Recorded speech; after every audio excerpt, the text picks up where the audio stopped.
Ladies and gentlemen, happy Sabbath. It can't be more interesting, ladies and gentlemen. Walk with me as I give a critical analysis of the latest development in Mount Kenya. Felix Koskei, who is the chief of staff in State House and who is also the man in charge of the public service, asked the Adi Water Development Agency to suspend one Michael Thuita, who is the CEO there. And this is happening after there was serious disagreement between the CS Water, Aliswa Home, and his PS, Rono. And what happened is that, and I give it in one of my videos, is that Rono actually wanted Thuita to go. And the CS was very adamant, and she was getting it from third parties. Although later the PS wrote to the CS informing her that they have decided and concluded that Thuita was stealing the money, Thuita was embezzling the funds, and he had to leave. But in this video, I want us to look at the political implications of this move that Felix Koskei has decided to intervene.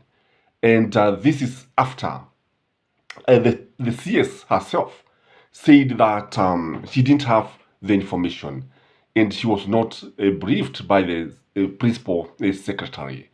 This is one of the issues that has caused a lot of disquiet in the mountain. Jana, when one of a strong UDA diehard called me to ask me if William Samoei Ruto is still enjoying support from the mountain, I almost laughed. And I realized that people are changing, because that man I know is a diehard supporter of UDA, and now he was worried because of what is happening. And this is also happening almost in every part of Mount Kenya. Na jana wale ambao walikuwa kule Nyeri wakati ambapo Gachagua aliongoza Wakikuyu wenzake katika mazishi ya yule mama ambaye Muthoni ambaye mpiganaji wa uhuru wa Mau Mau pale. What dominated the talk there was succession, and people were being asked to support Rigathi Gachagua, to rally behind Rigathi Gachagua. And it is shocking that now the mountain is feeling it. It's feeling the heat from William Samoei Ruto. So what are the political implications of this move by Felix Koskei? Because all said and done, Michael Thuita has to go. The first thing is that Felix Koskei wanted to show Alice Wahome and the Kikuyus who the boss is. That is a very strong statement. So if you have been doubting, know that William Samoei Ruto is the man in charge. William Samoei Ruto is the boss. That is a message that was being delivered to the Gema nation and the Kikuyu nation. Because Alice Wahome was adamant, but the boss had to intervene. There's no way Felix Koskei can decide to write the letter without the support, without consulting the boss himself. Again, this message is meant to tame the Kikuyus. Unajua Wakikuyu wamekuwa wakiona kana kwamba hii serikali ni yao, na wamekuwa wakisema hivi wanapokuja katika sehemu za Mlima Kenya, wanatuambia ina serikali ni itomani, hii serikali ni yetu. Wanatuambia hivyo, huo ni ukweli wa mambo. Lakini sasa wanaonyeshwa serikali ina wenyewe. Serikali ni ya William Samoei Ruto. That is the message that is being passed to the Gema nation. And if you have been doubting, get it from Felix Koskei. Even when you fail to act like Alice Wahome did, and you know, by the way, she can be impeached also because of not acting. Because according to Rono, the CS was supposed to act, but it's like she was adamant. That's why Rono went all the way to inform Ethics and Anti-Corruption Commission, and Wahome didn't take it kindly. So the serikali na wenyewe, that is the message that is being passed to the Gema nation. Another person is calling the Gema nation Gege nation, which is not very good, by the way. Si vizuri kutuita hivyo ati Gege nation, hapana, hiyo hapana. You know, Gege, by the way, was a character in one of the book written by Githeka Waberia, Kenyatta University Don. and the book is called Kifo Kisimani. Yeye was a very foolish guy, and he betrays his brother Mwelusi. I wish you can read that book. It is very, very interesting because it depicts what is happening in Kenya today. So that is just by the way.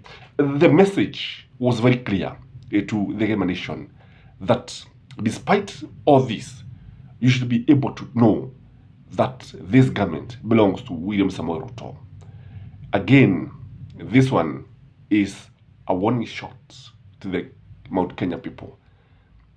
There's no way you can undermine William Samoei Ruto. I told you, William Samoei Ruto is a very shrewd politician. William Samoei Ruto is one person who can risk anything. And the man, the way he antagonized Uhuru Muigai Kenyatta, the way he didn't care how the government was going to react, the way he opposed his boss. If he opposed his boss, what about his CS, whom he has appointed, and his appointing authority? So this one is a warning shot to the people like Moses Kuria. You can also face the wrath of the president. You can also face the wrath of David D. Because you see, definitely I know William Samoei Ruto is likely to share for his cabinet, and Wahome may be moved from the docket. And I know that when you look at it, it is something that maybe she's not going to like, because whatever I know is that maybe she's not happy. In fact, the last time I interacted with Alice Wahome, she gave me a diary, and at personal level, these people have no issues, by the way. At personal level, we only differ when it comes to politics. She gave me a diary, and I think she was opening, is it a what? A building that, something like that. She had come to open a building somewhere in Mount Kenya, and I decided to grace the occasion and have a talk with her. That is the time she gave me a diary. So, all said and done, this issue is likely to open the Kikuyu-Kalenjin political rivalry, which was there before Uhuru Muigai Kenyatta and William Samoei Ruto had a handshake. I don't know why people blame Raila for having a handshake with Uhuru Muigai Kenyatta and Raila. Na ukiangalia vizuri sana utaona ya kwamba William Samoei Ruto and Uhuru Muigai Kenyatta had a handshake. That is the truth of the matter. Before that, there was serious rivalry between the Kalenjins and the Kikuyus, and this one is going to come back. Definitely, history is going to repeat itself, and history is very, very unforgiving. The other thing is that it is something that is likely to open the old wounds between the Kikuyus and the Kalenjin. You remember 2007 post-election violence, whereby there was a lot of animosity, displacement of population from the Rift Valley, murder, where more than 1,000 people lost their lives. And unajua Waswahili unasema ya kwamba mwenye kovu sidhani kapoa. That is the truth of the matter. Huyu mtu bado ana hasira. Huyu mtu bado ule uchugu ako nao. Kile ambacho kipo, watu hawajasahau, by the way. You think people have forgotten what happened in Kiambaa? They have not forgotten, by the way. You think people have forgotten what happened to their land? They have not forgotten. That is a fact. And if this continue, because I can see this issue taking a political angle and a tribal angle and ethnic angle, it is something that may not end well politically. Again, it also puts William Samoei Ruto's 2027 competition or vying for the presidency in jeopardy. His chance of winning 2027 are very, very slim. They are becoming slim every day. And that's why he is campaigning. That is the truth of the matter. Because I can tell you that if you come to the mountain, people are talking freely against William Samoei Ruto. I know so many people, I can count so many people who cannot vote for William Samoei Ruto if elections were held today.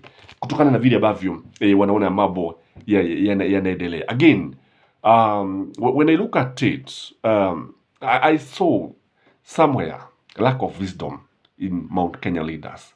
I'm saying this because, when you leave an elective post, when people elect you, like Alice Wahome, they elect you with a landslide because they loved you and they expected you to go and represent them in parliament.